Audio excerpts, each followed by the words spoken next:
안녕하세요. 논란의 미스터 논란입니다. 손흥민 선수가 뛰는 토트넘 소식 전해드리도록 하겠습니다.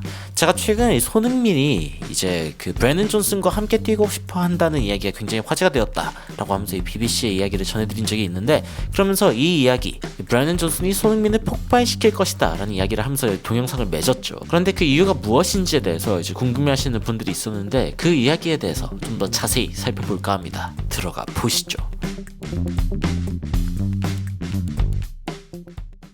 브래넌 존슨은 노팅엄 포레스트에서 77경기 그리고 21골 9개의 어시스트를 기록한 선수입니다. 이렇게 보면은 뭐 평범한 선수처럼 보입니다. 평범한 선수처럼 보이죠. 그래서 실제로 이런 얘기를 합니다. 제가 어떤 쇼츠를 봤는데, 야, 케인을 뭐 1억 파운드에 팔았어. 토트넘이 1억 파운드에 팔았는데 데려온 게 노팅엄 포레스트의 브래넌 존슨이다. 자, 여기에는 이제 노팅엄의 이야기를 붙인 이유는 일단 노팅엄이 16위, 지난 시즌 강등을 가까스로 면한 팀이라는 부분도 있고, 브래넌 존슨 무명이다 라는 점을 이제 두 번 강조하는 건데, 그러면서 이 22살짜리가 지금 토트넘의 어떤 그 해리케인의 빈자리를 채우라는 이야기가 지금 나오고 있다. 아니, 그리고 이 친구가 근데 뭐 찬스를 그렇게 잘 만드는 것도 아니고 공격 작업을 그렇게 잘하는 선수가 아니다. 잘하는 거는 빨리 뛰는 것밖에 없고, 그리고 패스 성공률도 62%로 절망적인 수준인데, 아니 브래넌 존슨을 데리고 와가지고 이 토트넘이라는 팀이 안 그래도 이 공소유가 굉장히 중요한 상황에서 도대체 왜 이런 선수를 데려온 거냐라고 하면서 뭐 이야기가 나오고 있습니다. 그런데 이에 대해서 한 유튜버가 오, 그렇게 생각하면 안 돼 라고 이야기하면서 이야기를 합니다. 어떤 이야기를 하냐면요, 자, FBref에서 일단 그 브래넌 존슨의 어떤 수치를 좀 살펴보면은, 일단 잘하는 것들은 프로그레시브 캐리, 그러니까 공을 들고 앞으로 이동하는 것, 그리고 태클이나 아니면 블락, 이제 수비적인 부분에서도 좀 열심히 해줬다라는 지표를 볼 수 있는데, 야, 공격적인 부분들, 자, 이 골을 넣고 어시스트를 하고 뭐 이런 부분들에 대해서는 너무 최악이다. 이걸 조금 더 확대해서 살펴볼까요? 자, 필드골 같은 경우에는 0.2, 이 한 경기에 0.2 정도를 예상할 수 있다라고 하면서 하위 15% 안에 들어있어요. 근데 야, 슈팅 개수는 자, 하위 3%입니다. 야, 경기당 1.57개를 한대요. 엄청 적고, 어시스트 혹은 예상되는 어시스트는 이제 하위 한 38에서 43 정도니까 뭐 이 정도는 뭐 좋게 쳐주면 평균 정도고, 그리고 샷 크리에이팅 액션, 뭔가 이렇게 샷을 만드는 어떤 액션 같은 것들은 21%다 낮은 편입니다. 그러니까 보통 높으면 이렇게 초록색이 뜨는데 다들 뭐 회색이죠. 흑백이에요. 그래서 야, 공격적으로 이렇게 무쓸모인 선수를 토트넘에 들여온 이유가 뭐냐, 이런 식으로 이제 이야기를 할 수가 있죠. 통계만 보면 그런 식으로 이야기할 수 있습니다. 그런데 이 브래넌 존슨이라는 이 선수에 대해서 우리가 조금 더 자세히 살펴볼 필요가 있습니다. 이 브래넌 존슨에 대해서 일단 영입 이야기가 나왔을 때 토트넘 팬들이, 야, 이게 우리의 마지막 퍼즐이 맞나?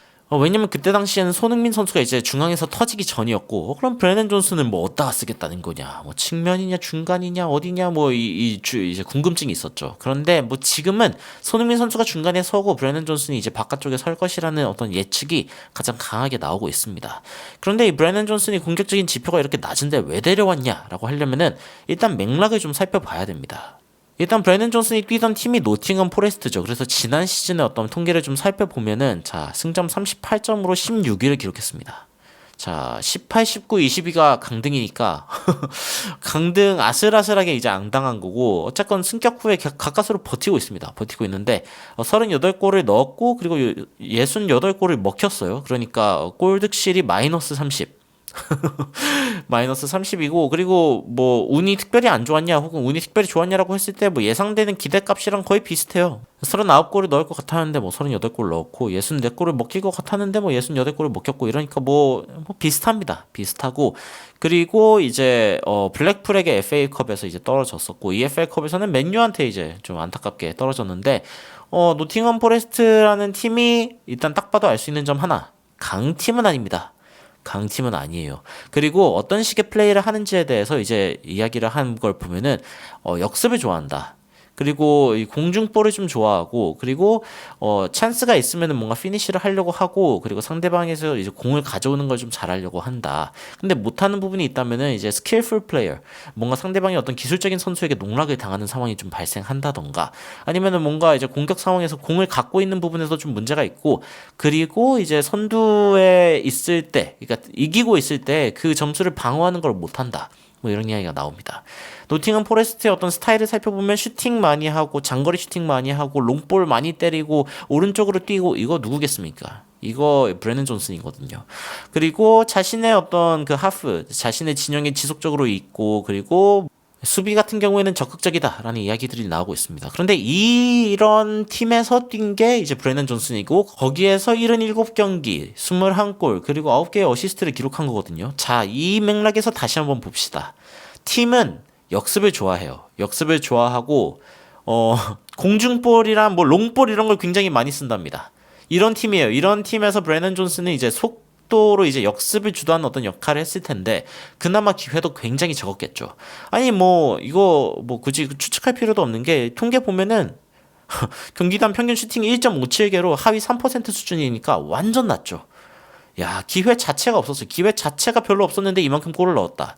나쁘지 않다고 볼 수 있는 거죠. 그런데 더 좋게 보려면은 자, 일단 팀이 주도권을 잡고 있는 것 자체를 못해요. 팀이 못한다는 겁니다. 브래넌 존슨이 못하는 게 아니라 팀이 못해요. 그렇기 때문에 이 선수가 뭐 주도권을 뭐 잡을 수 있냐 없냐, 뭐 공 점유율을 어떻게 지킬 수 있냐 없냐 이거를 이야기하기에는 너무 나쁜 환경인 거죠. 그러니까 여기에다가 부스케츠를 갖다 놔도 부스케츠는 어쩌면 공소율을 늘릴 수 있을 것 같은데 여튼 독보적인 선수가 아닌 다음에야 혼자서 이 공소율을 늘릴 수 있는 방법이 별로 없는 겁니다.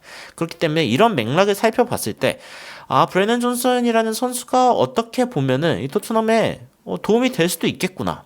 그러니까 토트넘이라는 맥락에서 손흥민이라는 선수와 함께 뛸 때는 존슨이라는 선수가 빛을 발할 수도 있겠는데? 이런 생각을 하는 거죠. 이런 생각을 하면서 이제 토트넘이 데려오는 겁니다. 그래서 이 분석가가 이런 얘기를 해요. 뭐 토트넘에 오면은 실제로 브래넌 존슨이 굉장히 적극적인 움직임을 보여주는 선수이기 때문에 토트넘에 많은 도움이 될 거다. 공격 장면에 완전 토트넘은 엄청나게 많은 선수들이 이제 밀어 넣으면서 이제 공격을 하고 있는데 이런 상황에서 어떻게 보면은 이 존슨 역시 굉장히 적극적인 모습을 보여줄 거다라는 얘기가 나옵니다. 이 브래넌 존슨이라는 선수가 과연 괜찮은 선수일까에 대해서 이제 뭐 아직은 물음표입니다. 그리고 사실 저도 뭐 이 친구에 대해서 엄청난 기대감을 여러분들에게 주려고 하는 건 아닙니다. 단지 제가 이야기하고 싶은 부분은 이 브래넌 존슨에 대해서 너무 나쁘게 평가할 이유는 없다. 노팅엄 포레스트에서 기록한 통계를 가지고서 토트넘에서도 똑같을 것이다 라고 이야기하기에는 좀 문제가 있다라는 점을 이제 지적을 하고 싶었던 거죠. 토트넘이라는 팀은 분명히 다른 맥락을 갖고 있습니다. 다른 맥락을 갖고 있고 요즘 굉장히 볼을 잘 지키죠. 이렇게 패스를 열심히 주면서 이 플레이를 만들어 나가는 것도 능한 토트넘이고 이런 팀에서 존슨이 뛸 때 과연 어떤 모습을 보여줄까? 사실 이게 여러분들이 지켜보셔야 할 부분이겠죠. 그래서 뭐 일단 당장은 손흥민 선수와 이제 함께 뛰는 모습을 볼 수는 없지만 손흥민 선수와 대결하는 이제 브래넌 존슨을 볼 수 있을 것 같은데 과연 두 선수가 이제 어떤 경기를 보여줄지 돌아오는 새벽 경기 웨일즈와 대한민국의 경기 굉장히 저는 기대하고 있고 여러분들은 좀 어떤 생각이 드시는지 굉장히 궁금합니다. 여러분들의 의견 댓글로 달아주시면 더욱 흥미로운 소식으로 찾아뵙도록 하겠습니다. 이상 놀라운 논란 미스터 논란이었습니다. 시청해주셔서 감사합니다.